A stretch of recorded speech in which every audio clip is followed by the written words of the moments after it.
Peter Kinch, Don Campbell, our guests. They're talking about beaches in Florida and Phoenix. And one of you wants to go to Florida and one of you wants to go to Phoenix, or how does that work if you retire or when you retire? That's or have you we decided? should get one each so we can visit each other and play golf in Phoenix and hit the beach and.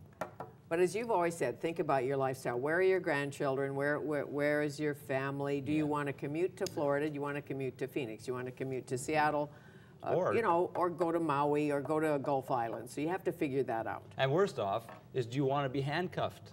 Because there's this guilt thing. Once you've bought that property, you think that every holiday you book from then on, well, I own this property, we should probably go back to Phoenix. And now you're limiting, as you're getting into the age where you've got a little bit of wealth and you've got some residual income or retirement income, and now you've planned that we're going to travel the world, but now you've spent $200,000 or $50,000, whatever it is, on a condo in Phoenix. Now you're going to feel guilty about traveling the world because you've got this place. Sure. And I found that from a lot of people who've talked to me. After they've bought, they kind of go, oh, I feel limited.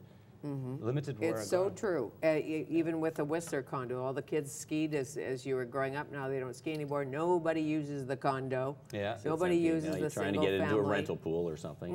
Rental pool, all of that. What about a place like Whistler? Recreational areas, Revelstoke, Whistler, Kelowna, Big White. I'm going to go right back to what I said before, and I'll tell you a quick story to share. Kind of shed some light on that whole concept, right? My wife's from Penticton, so every summer when we go back to visit family, what do you think she says? Right? Yes, we should have a place. Why aren't we investing here? Why do we invest our money in Alberta? Well, here's the difference. So the house we could have gotten in Penticton or any other recreational area would not necessarily have created positive cash flow, but we placed our money in Alberta and we were getting positive cash flow. Well, guess what? Let's say I bought 3 properties in Edmonton, for example, and each one had a simple $100 a month. So that's $300 a month times 12, that's $3,600 a year positive cash flow, as opposed to going to a recreational area where I've got my condo or I got my place in the ski hill or by the lake, but it's negative cash flow.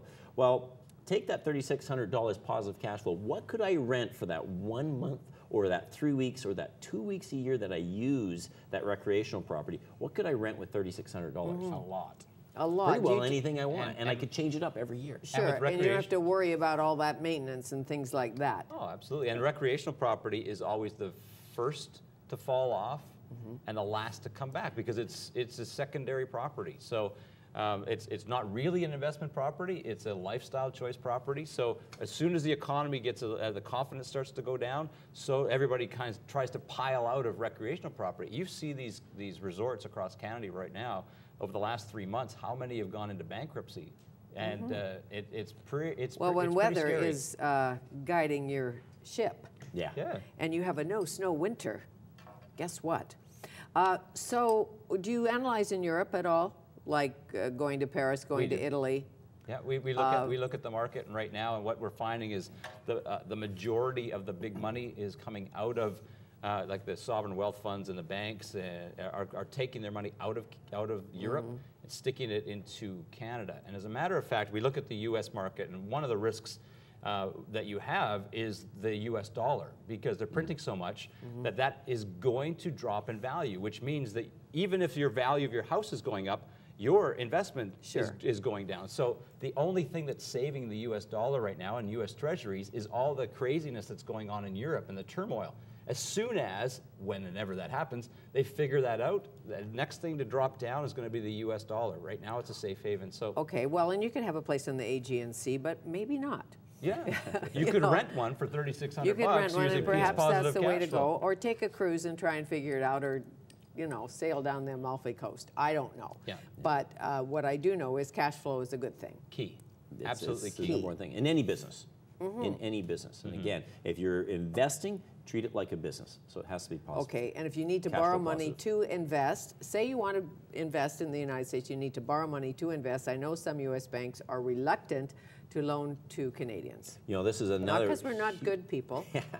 A huge myth there. People think they can go cross the border and have the exact same borrowing capacity that they have here. You know, I got $100,000 here. It can be used as a 20% down payment in Canada. That will get me a $500,000 investment property. In the United States, if you're, this is really key, if you're going down there and it's your second home or vacation property that you intend to live in for a portion of the time, then you have to put 30% down. Or more in some cities. Well, in some cities, and it's going to be very dependent on which city you choose and which state. Each state has different banking laws. If, however, Fanny, it is for your investments for you're buying as a real estate investment, you're going to have to put more than 30% down, and you may have to even come up with 12 months of reserve funds. I mean, the restrictions are getting harder and harder and harder. And what I do know, you don't want the IRS after you, and the dual citizens are going to deal with that. The IRS is making some changes.